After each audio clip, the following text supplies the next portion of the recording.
Sahabat Tani, apakah benar cabai yang kadaluarsa masih bisa dipakai atau sudah tidak bisa digunakan lagi? Mau tahu jawabannya? Yuk simak bersama penjelasannya. Halo sahabat Tani, kembali lagi di channel Petani Daerah 3T, tertinggal, terdepan, dan terluar. Kali ini kita akan membahas seputar masa kadaluarsa benih.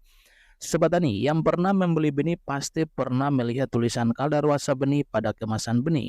Pernahkah kalian bertanya-tanya, apakah arti dari tulisan kadaluarsa tersebut? Atau benarkah benih dapat mengalami kadaluarsa?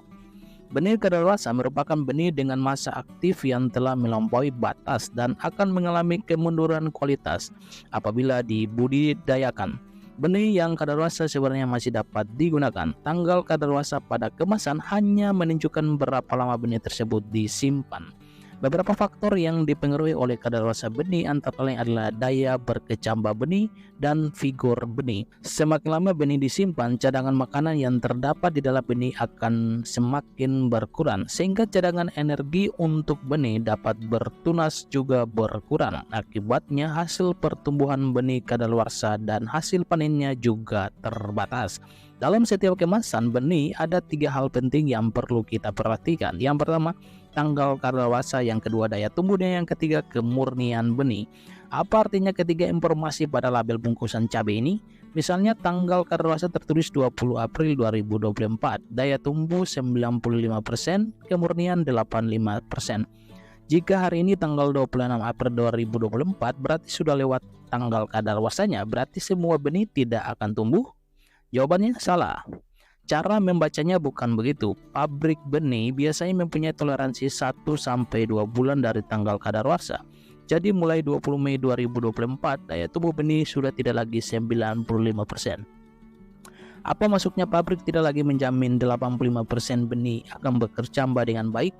Kenapa? Tiap benih berbeda-beda kan? Jadi ada benih yang tidak bagus dan setelah kadaluarsa tidak akan berkecambah.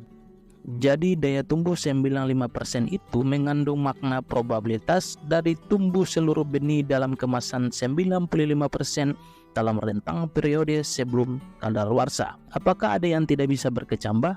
Ada. 10% dari seluruh benih mungkin tidak berkecambah. Lalu apa artinya dari kemurnian 85% itu? Itu menunjukkan mutu benih itu sendiri. Intinya benih yang dikemas mungkin mengandung 3 jenis benih murni, tercampur tanaman lain, dan kotoran benih. Kemurnian benih itu diambil dari presentasi terhadap sampel yang diambil. Jadi jika memilih benih, telitilah sebelum membeli. Jangan hanya melihat tanggal kadaluarsanya saja, tapi lihat juga daya tumbuh dan kemurnian.